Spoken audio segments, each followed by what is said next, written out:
Reinas, damas y señoras. Mujeres de la Casa Real de Aragón. Con Anabel La Peña y Ana Segura.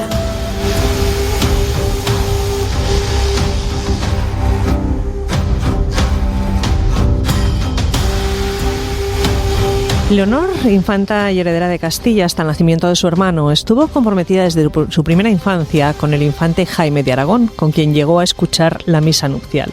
Pero el matrimonio nunca llegó a consumarse. El novio salió huyendo de la iglesia, dejando atrás a una joven que técnicamente ya era su esposa. Sin saber muy bien qué hacer con ella, casada y sin marido, la infanta castellana permaneció un tiempo en Aragón mientras se valoraban distintas opciones que explicábamos en un capítulo anterior. Finalmente, tras muchas idas y venidas, la joven fue devuelta a Castilla, lo que supuso una grave afrenta. Sin embargo, casi 10 años más tarde, Leonor volvería a Aragón para convertirse, ahora sí, en reina. Es la historia que les contamos hoy en Reinas, Damas y Señoras, Mujeres en las Sombras de la Casa Real de Aragón.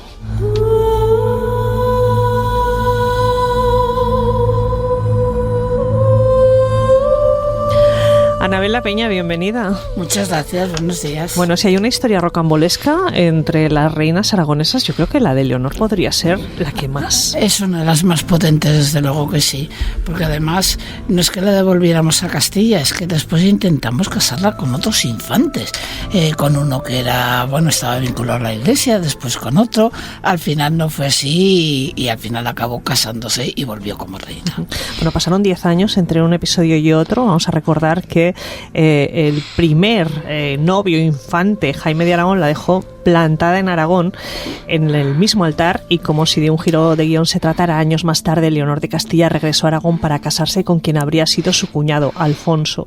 Un hombre que no estaba destinado a reinar, pero que debido precisamente a las veleidades de su hermano mayor, Jaime se había convertido en heredero al trono. ¿Cómo es esto, Anabel? ¿En qué momento y por qué le designa a su padre como heredero?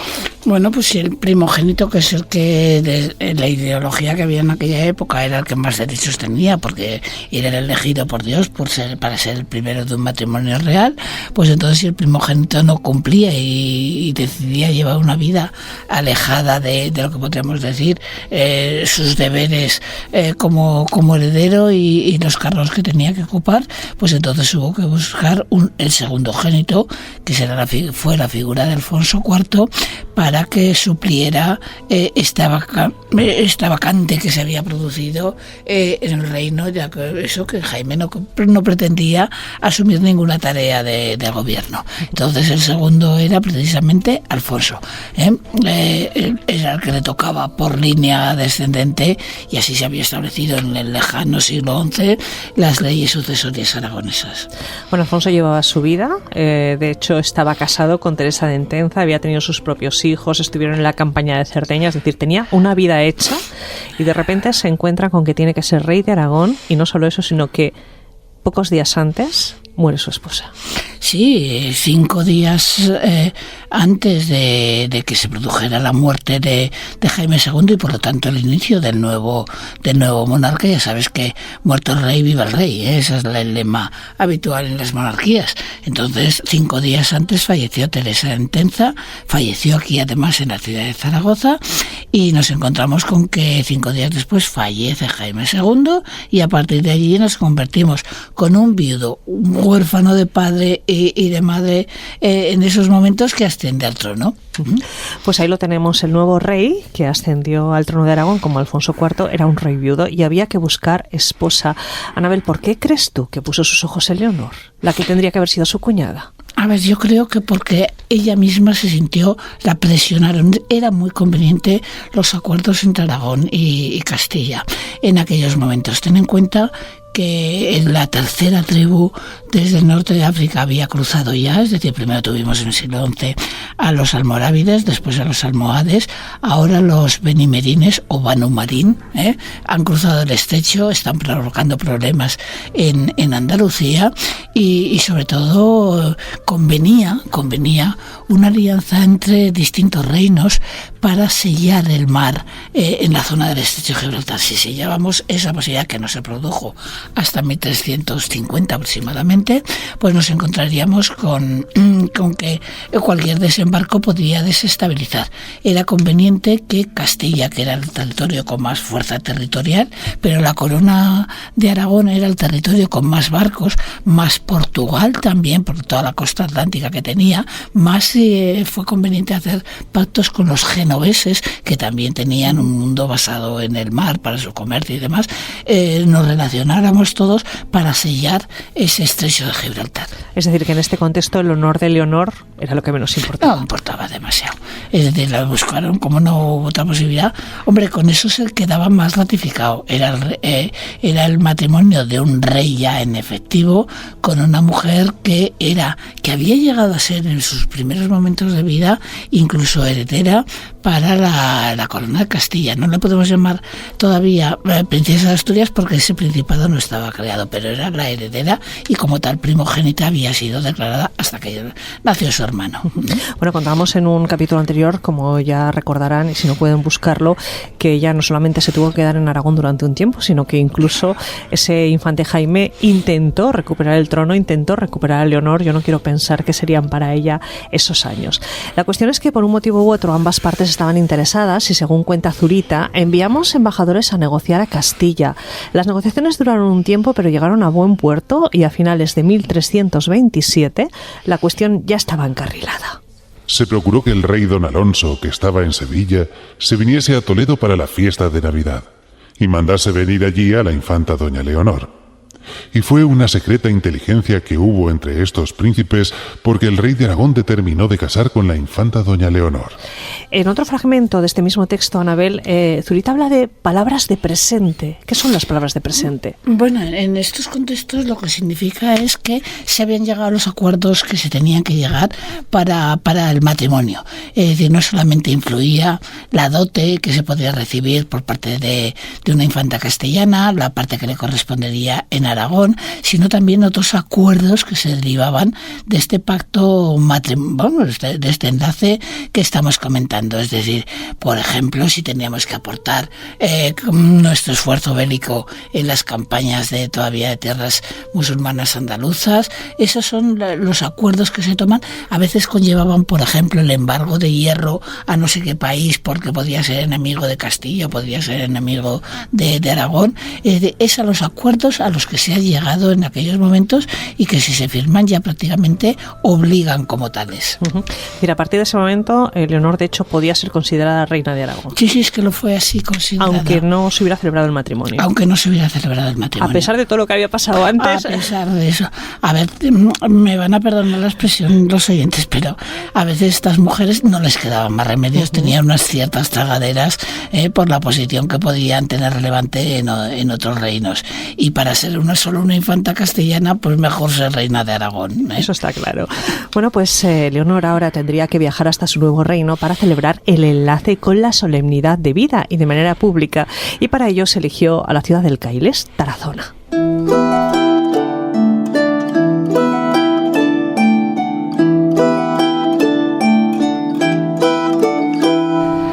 Corría ya febrero de 1329 y entre negociaciones y preparativos habían pasado 2 años desde la muerte de Teresa y Jaime II y la llegada de Alfonso al trono.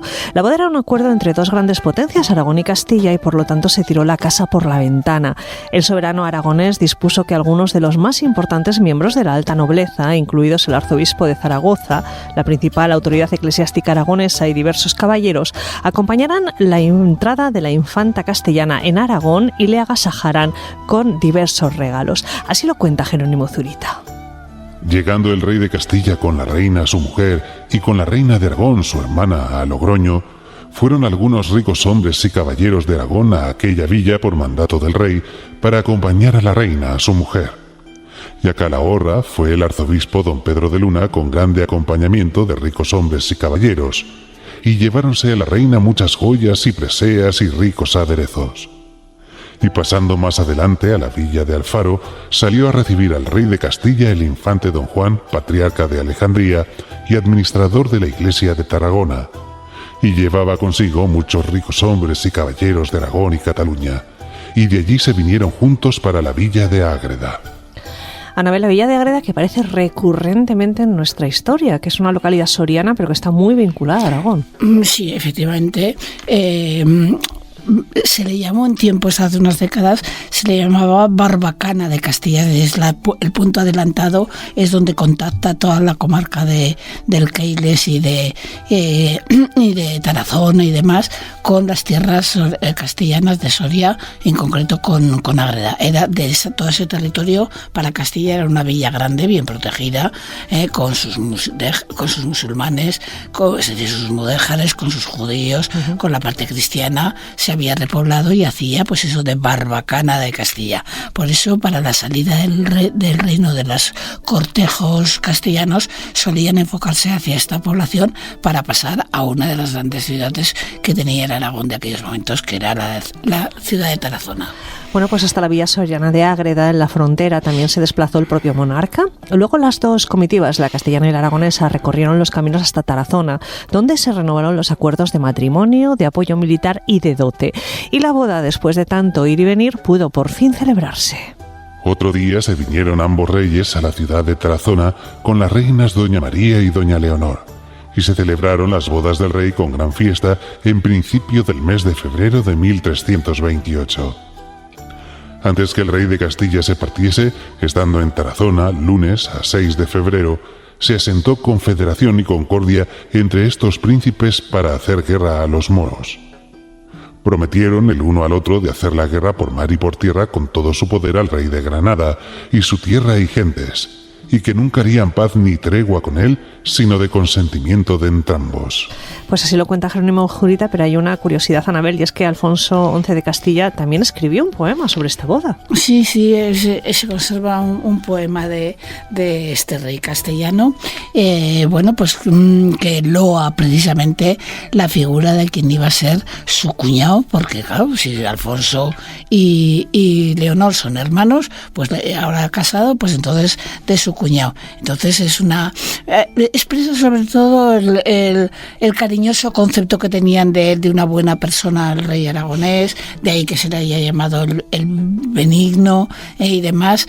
Yo creo que es un hombre un poco, llamémosle, demasiado pacífico en algunos momentos, con pocas agallas militares, etcétera, y las había tenido joven con su primera esposa en las campañas de Cerdeña y todo eso, pero ahora desde el paludismo y todas las enfermedades que había tenido estaba más, llamémosle, más bajo de tono y de eficacia. Bueno, pues vamos a escuchar lo que decían sobre nosotros los castellanos cuando aún nos llevábamos bien.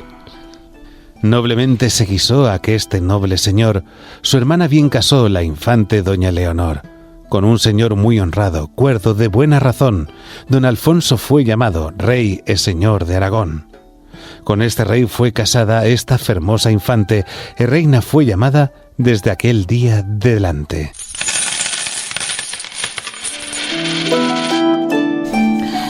La cuestión es que una boda es cara, que hacía pocos meses de la coronación y del funeral del rey Jaime II, también muy costosos, y esto es muy curioso, el novio tuvo que pedir un préstamo para pagar la boda, y este préstamo que lo pidió en Barcelona no solo lo tuvo que devolver en dinero. Sí, efectivamente, tuvo que prometer a los catalanes algunas cosas, es decir, esto ha sido un tipo de negociación que se ha dado constantemente en estos siglos, por parte de Cataluña, por parte de otros territorios y demás, pero yo te permito que cobres y demás el impuesto de lo que llamábamos el maridaje en estos momentos para subvencionar los gastos que se producían en las bodas, ten en cuenta que hay que recibir a veces delegados papales, a veces reyes de otros territorios, las familias reales, y no iban solas ni mucho menos en un pequeño vehículo, por decirlo de alguna manera, un pequeño carro, sino que se desplazaban multitudes enteras. Entonces eso suponía mucho dinero. A cambio de esta concesión del impuesto, podríamos decir que Cataluña obtenía una cierta seguridad sobre sus privilegios y el mantenimiento de ellos. Claro. ¿No te suena nada esta situación? Mucho, me suena muchísimo. Pidió 100.000 sueldos al municipio de Barcelona. ¿Cuántos serían 100.000 sueldos? Esto, seguro que alguien lo ha calculado. A ver, tiene que ser una cantidad importante, pero para empezar ten en cuenta que el sueldo como tal no estaba acuñado. Se acuñaba el dinero, el sueldo es una moneda de cuenta, lo mismo que la libra, ¿eh? Entonces, como tal, no, pero circulaba el dinero. Tampoco, empezamos a entrar en una época que la monetarización era más importante a las finales de la Edad Media que al principio. Pero bueno, es una cantidad de cuentas y dice, esto va a costar montar las tiendas, atender los pajes, las comidas, etcétera, los manteles, todas esas cosas, los regalos a la futura a la ya casi reina prácticamente porque se ha casado. Entonces todo eso se hacían unas evaluaciones de dinero y había que responder de esos préstamos que solían hacer judíos, por ejemplo. Bueno, pues a cambio los consellers de Barcelona le hicieron ratificar los privilegios de los que gozaba la urbe. Este tipo de financiación para pagar gastos extraordinarios de boda de un miembro de la familia real lo hemos visto en varias ocasiones a lo largo de esta historia y se llamó, y esto es curioso, maridaje. Sí, maridaje, porque había que maridar, casar o bien al rey o al primogénito o las infantas y demás. Había otros impuestos de ese tipo. Un día hablábamos, me acuerdo, del coronaje, de los gastos para acoger a los diplomáticos que venían de otros reinos, a veces del norte de África y demás. Estaba, si te acuerdas, leímos unos textos de el yantar o la cena aragonesa, es decir, cuando el rey se movía. Todo eso eran impuestos que recaían sobre el pueblo de los distintos territorios de la corona de Aragón. Pues fíjate, si costó 100.000 sueldos, teniendo en cuenta lo que era el yantar, que ya no lo pagaban, es lo que costaría esta boda, ¿eh? Nos quejamos de las de ahora. Mucho. Costaría una barbaridad.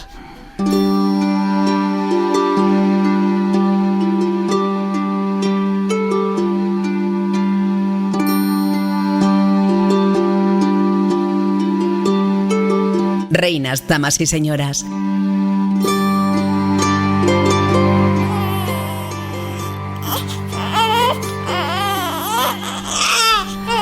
Pues el segundo matrimonio de Alfonso IV pronto dio su fruto y nacieron 2 hijos. El primero, Fernando, solo a los 9 meses de la boda, en diciembre de 1329, y meses más tarde, Juan. Zurita lo cuenta así. Estuvo el rey en la ciudad de Valencia todo este año hasta el fin del mes de diciembre, y allí parió la reina doña Leonor, un hijo que se llamó el infante don Fernando. Y el rey se fue a tener lo que quedaba del invierno al campo de Tarragona. Y con los hijos, Anabel, vamos a hacer un pequeño spoiler, adelantar aquí, empiezan los problemas. Muchísimos. Más que por los hijos, porque aún eran unas criaturas, es porque manipuló de Leonor y alguna mujer más que rodeaba a esta reina castellana, intentaban manipular al rey para conseguir bienes, buenas dotes, buenos territorios, rentas, etcétera, con respecto a los hijos tenidos con Leonor. Para esta época ya sabemos que vivían 2 de los hijos de la primera esposa, y por otro lado, ¿cómo se movió Leonor de Castilla para uno a uno sacarle a su marido territorios que siempre había prometido que permanecerían unidos, y que ahora, cuando no le dotaba de Tortosa, el marquesado de Tortosa lo dotaba de bienes en Valencia, etcétera? O sea, se las consiguió, y en ese sentido a mí siempre me ha gustado decir que esta mujer fue más infanta castellana que reina de Aragón. Claro, a mí también me llama la atención en este sentido los nombres de los 2 infantes, Fernando y Juan, que no son nombres aragoneses. No son nombres, fíjate aquí, el primer rey Fernando que tuvimos y también un poco antes habíamos tenido el primer rey Juan I, son nombres que en Aragón no eran tan frecuentes. Aquí son los Jaimes, por ejemplo, los Pedros, pero Fernando, el propio hermano de Leonor, era Fernando IV. En la monarquía castellana, si luego citamos, Fernando V sería Fernando el católico para nosotros. Entonces, el nombre de Fernando era un nombre importante en la sociedad castellana. No hay más que mencionar a Fernando III, el gran conquistador de Andalucía, de Córdoba, de Sevilla, todas esas zonas, y entonces es un nombre que marca un poco lo que era una representación castellana, hasta en el nombre, como hemos dicho muchas veces. Leonor había vuelto a Aragón, donde fue despreciada, y ahora era reina y madre. Castilla era su casa, sus hijos, su futuro, y su obsesión garantizarles la mejor posición posible. No era la primera vez. Antes que ella, los reyes de Aragón habían partido y repartido tierras y señoríos, porque esto de darles señoríos y territorios a las distintas amantes y descendientes es una cosa que también estamos viendo desde el primer capítulo. Sí, la verdad es que sí, fíjate.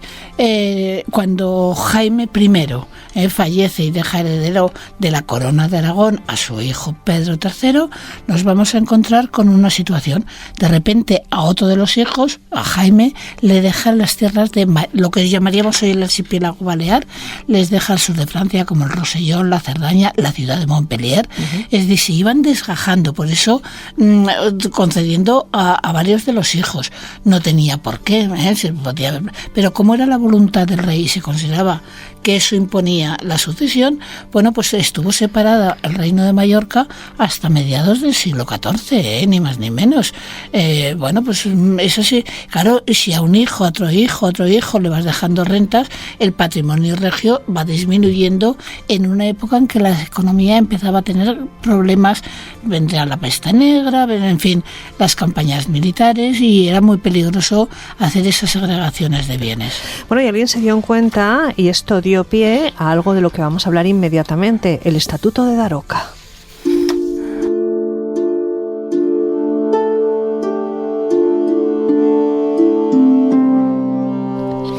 Fue en 1319 cuando el padre de Alfonso, el rey Jaime II, firmó ante las Cortes de Tarragona un estatuto por el que se determinaba que quedaban unidos e incorporados los reinos de Aragón y Valencia con el condado de Barcelona bajo un solo dominio. Añadía que nadie en lo sucesivo podría dividirlos ni separarlos, pero se reservaba el derecho de poder dar a sus hijos y nietos u otras personas que le pareciere villas, castillos u otros heredamientos. Por último, fijó que los reyes que le sucedieran debían jurar de manera pública guardar y cumplir este estatuto. A día de hoy, la integridad territorial de un Estado nos parece algo incuestionable y vemos conflictos en tantos lugares precisamente estos días, pero entonces las cosas eran bien distintas. Anabel, ¿por qué firma este documento? ¿Qué necesidad había de dejar esto por escrito? A ver, sobre Jaime II, es decir, el padre, había firmado que no se podían separar los territorios de la Corona de Aragón, no se podía dejar, como había pasado recientemente, que era peligrosísimo, a un hijo tal cosa, al otro hijo tal, porque le desaparecían tierras, le desaparecían vasallos, le desaparecía fuerza y dinero. Y dinero, claro es. Entonces, si Jaime II firmó este estatuto para evitar que se fragmentaran los territorios principales entre los distintos hijos, eso lo va a rectificar precisamente Alfonso IV, y se firma en Daroca ese estatuto, pero fíjate ya con una condición: durante 10 años, no pone que sea para siempre y tendrá la continuidad, durante 10 años.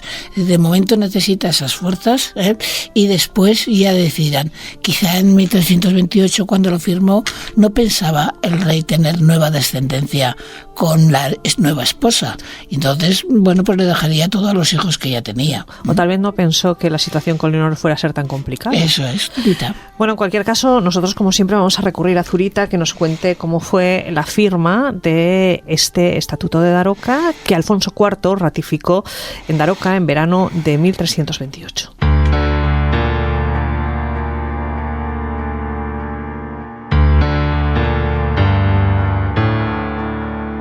Sucedió que el rey, después de haber concertado lo de su matrimonio con la infanta doña Leonor de Castilla, de cariñera se fue a Daroca.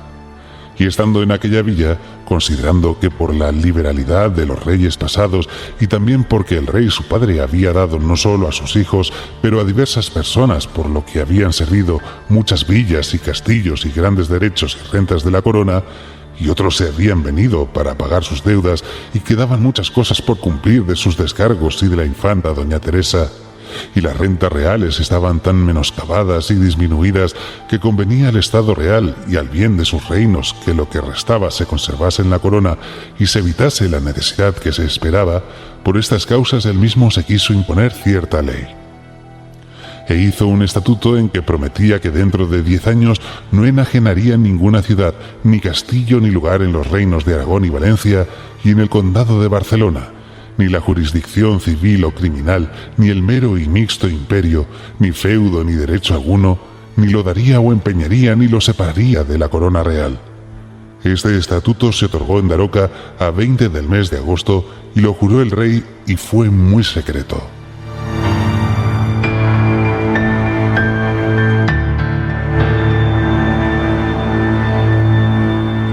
en el texto menciona Zurita una cosa que era el mero y el mixto imperio. Era el mero imperio, era la capacidad de imponer penas de cárcel, de mutilación, de incluso de muerte y demás, y bueno, pues eso podía ser objeto también de a veces de rescate y eran rentas para el rey.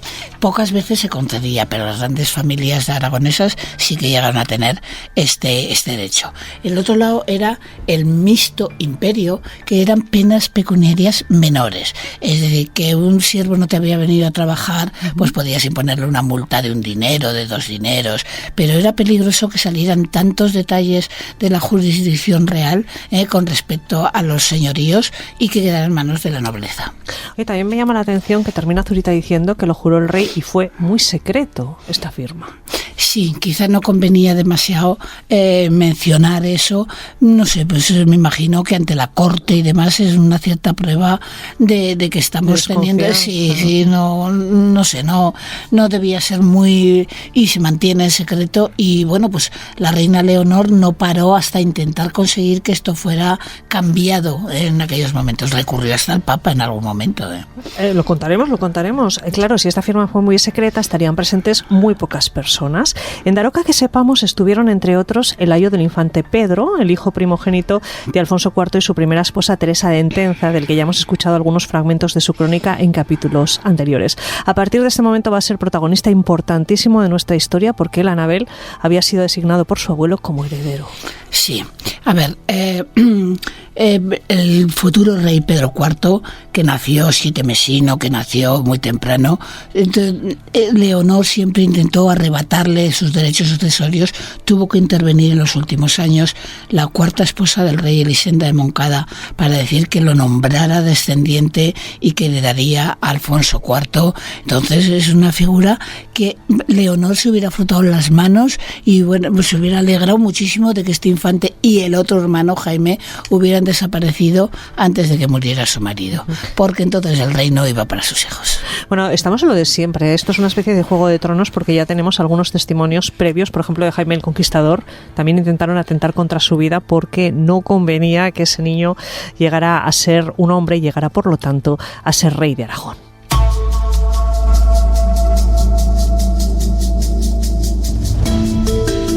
Pues este era el panorama: un rey enfermo y débil, una reina cargada de rencor, madre de 2 nuevos infantes para los que intentaba acumular tierras y señoríos, y madrastra de los hijos de Teresa de Entenza. El primogénito y heredero Pedro, que ya era un adolescente, consciente de su papel y del peligro que corría su patrimonio y también su futuro, porque Pedro, Anabel, estuvo en peligro físico real. Sí, hubo que protegerlo por llamémosle, las familias más importantes y sobre todo por la autoridad máxima en lo religioso del reino. Fue el gran protegido del arzobispo de Luna, el que tenemos enterrado en la capilla de ese precioso sepulcro de Pedro de Moragués en la ciudad de Zaragoza. Tuvo que intervenir frecuentemente, quiero decir, se buscaron planes incluso de huida del que tenía que ser el heredero, por mucho que hubiera dicho su padre, bueno, que sí que lo nombraba, pero 1 o 2 muertos más en la lista tampoco hubieran dado más y los hijos de Leonor hubieran reinado.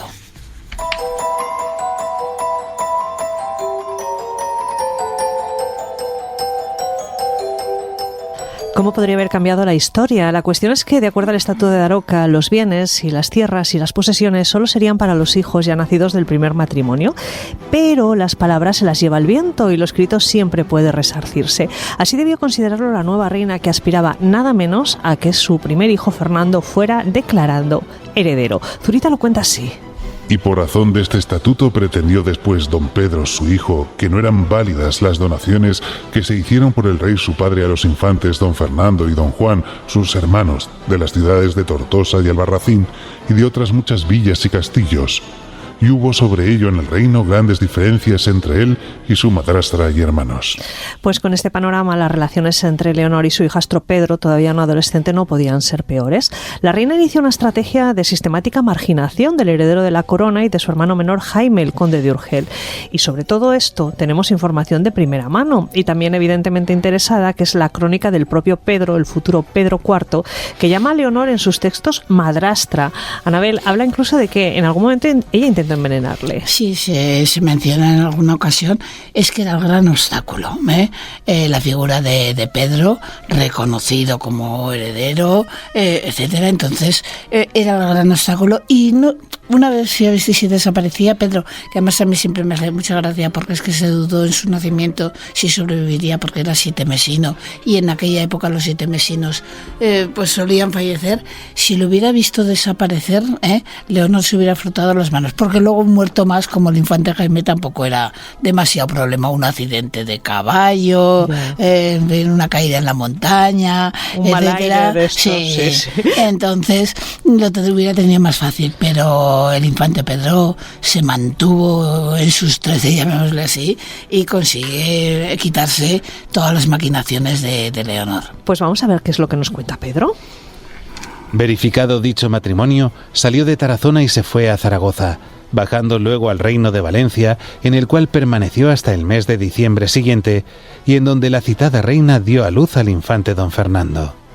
Desde entonces, dicha reina, que no era madrastra, ayudaba de otros que la aconsejaban, intentó muchos y diversas persecuciones contra nos, según va a demostrarse enseguida.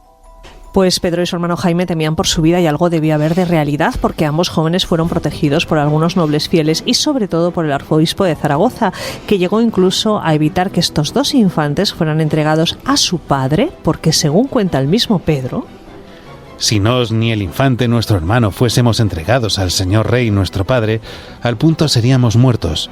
No por dicho señor rey nuestro padre, si por la reina nuestra madrastra, que nos envenenaría tan pronto como fuésemos en poder de aquel. ¿exageraba Pedro? Pues tal vez, pero algo de cierto habría si Leonor seguía con sus maniobras, y llegó ella incluso a recurrir al Papa a pedir información y aclaraciones sobre el Estatuto de Daroca unos años antes y las intenciones que había tenido el rey. El Papa tenía que estar harto de nosotros.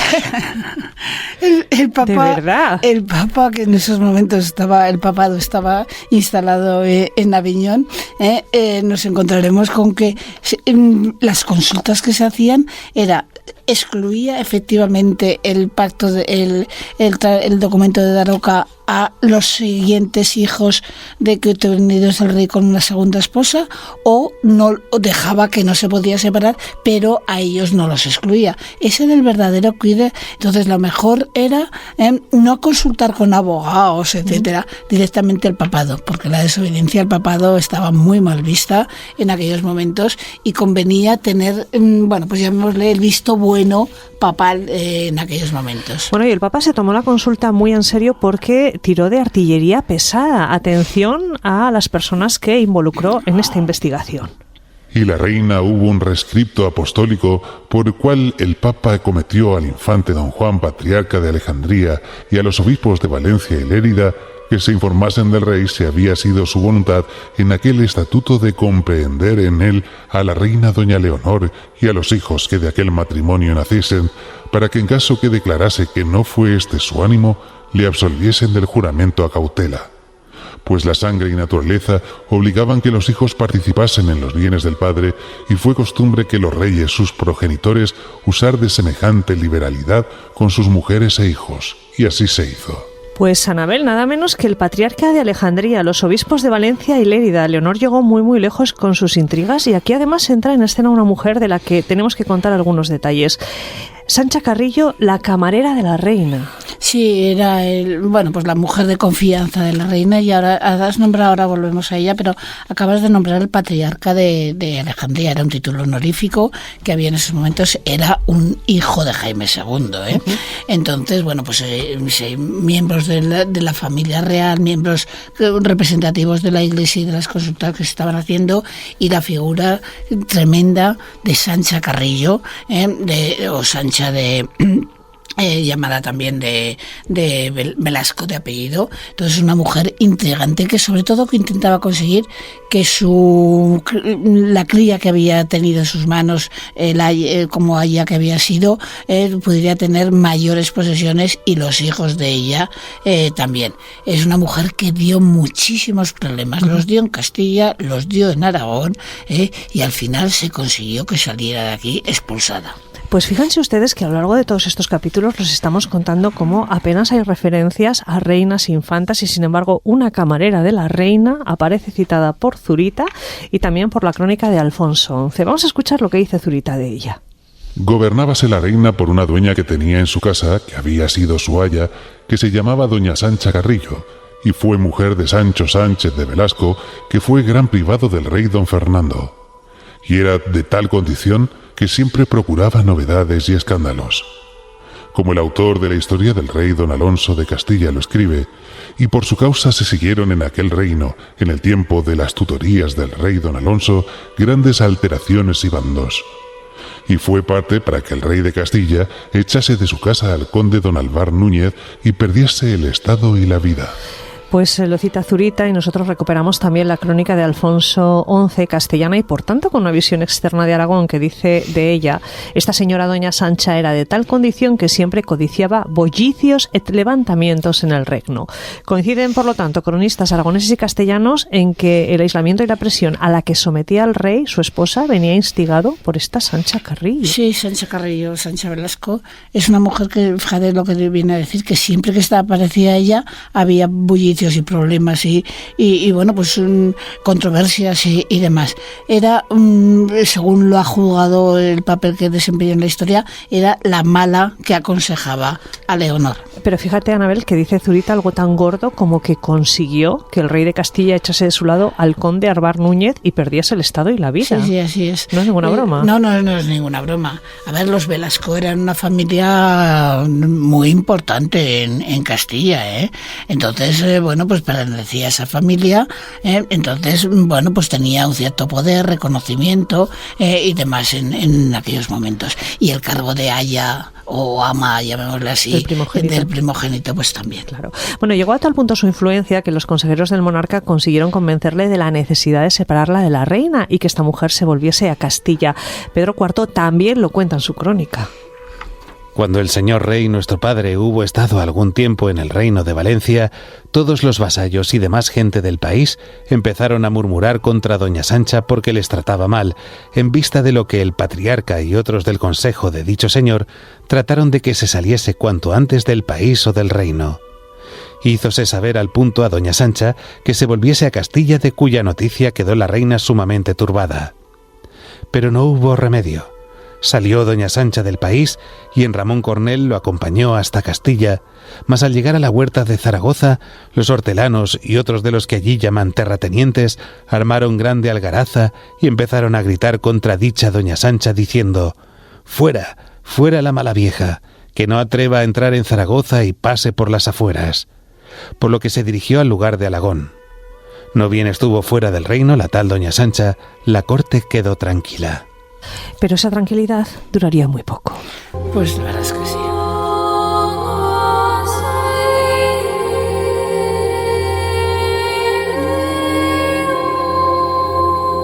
Reinas, damas y señoras, mujeres de la Casa Real de Aragón, con Anabel La Peña y Ana Segura.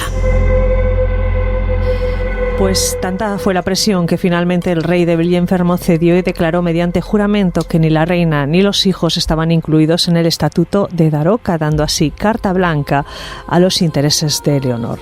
La reina había conseguido lo que quería, ni ella ni sus hijos estaban afectados por el Estatuto de Daroca, así que ella siguió intrigando, presionando y consiguiendo nuevas donaciones para sus hijos. La codicia de esta mujer, Anabel, no tenía fin. Les iba entregando el monarca, precisamente presionado por esta mujer, le iba entregando posesiones fundamentales, es decir, o bien en la zona de riqueza, por ejemplo, del reino valenciano, o bien en el reino de Aragón, territorios que eran clave por ser frontera con Castilla.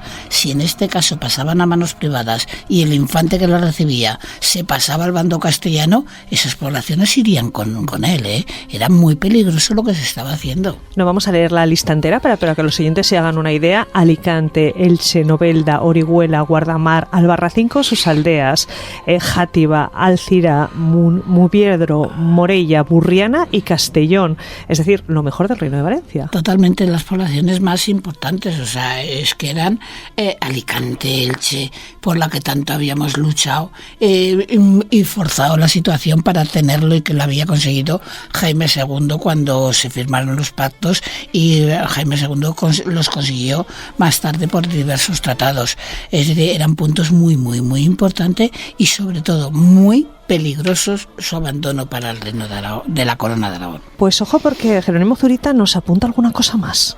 Eran como entrada y puerta de las fronteras de estos reinos, y por esto, allende que parecía ser la donación inmensa, se tuvo por más perjudicial. Y el rey, para asegurar estas donaciones, recibió pleito homenaje de todos los ricos hombres de sus reinos y ofrecieron de ayudar al infante don Fernando y defenderle en la posesión. Lo juraron todos, sino don Ot de Moncada, que ni por amenazas ni ruegos no quiso consentir en ello, viendo cuán prejuicio era del infante don Pedro, que había de suceder en el reino y que repugnaba a la unión que el rey don Alonso y el rey don Jaime su padre habían jurado en los reinos. Y si esto fuera una película, Otto de Moncada es nuestro héroe, evidentemente. Sí, a ver, los Moncada es una familia fundamental en la historia. Hablar de los Moncada en Cataluña, que por cierto tiene su calle, me parece que lo comentamos un día en un capítulo anterior, en la parte del llamado barrio, bueno, pues la zona donde está el Museo Picasso y demás. Los Moncada son esenciales para Cataluña. Es como si estuviéramos hablando aquí en Aragón de los Luna, por ejemplo. Entonces son apellidos y figuras muy importantes. Otto de Moncada, hermano de Elisenda de Moncada, la mujer que salió en defensa del futuro sucesor, padrino además Otto de bautismo de Pedro IV, va a negarse a todos estos cambalaches que están haciendo, y era una figura, insisto, cuya opinión era muy respetada en aquellos momentos. Y con un sentido del Estado bastante más serio que el que tenía el rey en este momento. Sí, en este caso sí. En este caso Otto de Moncada tuvo la cabeza más consciente, o fue, no sé, puede ser un periodo en los que Alfonso estuviera enfermo y demás, que perdía a veces el conocimiento o las fiebres y no sé qué. Entonces, bueno, podía estar en ese periodo, pero el que mantuvo la cabeza muy serena es Otto de Moncada. De esta manera, el infante Fernando, el hijo de Leonor y Alfonso, se convirtió en el señor más importante de la Corona de Aragón y en el propietario de una serie de tierras que, situadas entre Valencia y Murcia, eran objeto de disputas entre los reinos de Castilla y Aragón, lo que le confería además un gran poder político. Algunas, como Tortosa, pasaron a sus manos a pesar de la oposición de los vecinos. La situación podía ser extremadamente comprometida y pronto las poblaciones valencianas entregadas en señorío al primogénito de Leonor se rebelaron contra esta decisión. Estaban encabezadas estas rebeliones por un jurado de la ciudad de Valencia, Francisco, llamado también Guillén de Vinatea, que se enfrentó personalmente a la reina y exigió de manera enérgica al monarca la revocación de estas concesiones. Anabel, ¿qué podemos contar de estas revueltas? Bueno, pues ya tenemos, llamémosle el cabecilla del marco de la ciudad de Valencia. Bueno, es que Valencia se levantó, y si Valencia se levanta la ciudad en armas, el reino va detrás, Entonces era peligrosísima esta rebelión que se estaba produciendo. Bueno, el tal señor de Guillén Francisco de Vinatea, nos encontramos con que fue acusado de haber matado a su mujer. O sea, estas cosas se mezclaban no solamente las cabeceras políticas, los elementos políticos, sino también asuntos personales, y sin embargo pues no iba a ser excesivamente castigado, por decirlo de alguna manera, lo que nos encontramos con él. Bueno, pero la historia la vamos a contar porque yo creo que merece la pena. En 1319 este personaje asesinó a su primera mujer, Carbona, hija del señor de Tododella, y a su amante, Domingo de Aquis, tras descubrir el adulterio de su esposa, con quien había sido su escudero y hombre de confianza.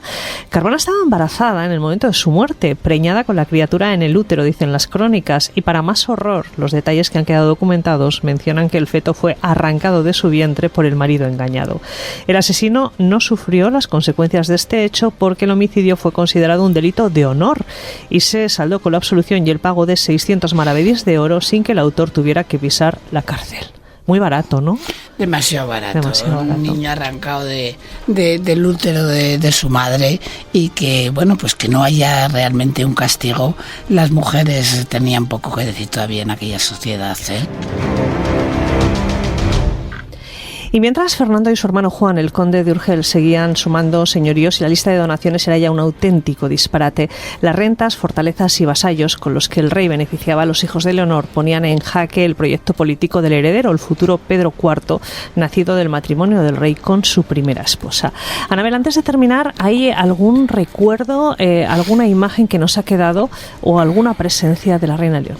Sí, mira, en aquellos momentos los documentos, los pergaminos, se remataban con una especie de cintitas que se ataban y sujetaban el sello. Puede ser sello pesado, puede ser un sello de cera impreso, y en este caso de la reina Leonor ha quedado primero testimonio que fue reina de Aragón, porque así lo pone la leyenda que rodea el sello, y además de eso alterna los 6 lóbulos con 3 castillos, Castillo-León, alusivo a los reinos de origen, pero sin embargo pone sello de la reina, de doña Leonor, por la gracia de Dios, reina de Aragón. Ahí tenemos ahí tenemos, bueno, pues ha quedado documentación, claro, de ella, y sobre todo, más que nada, lo que actuó en la sombra, que no podemos controlar.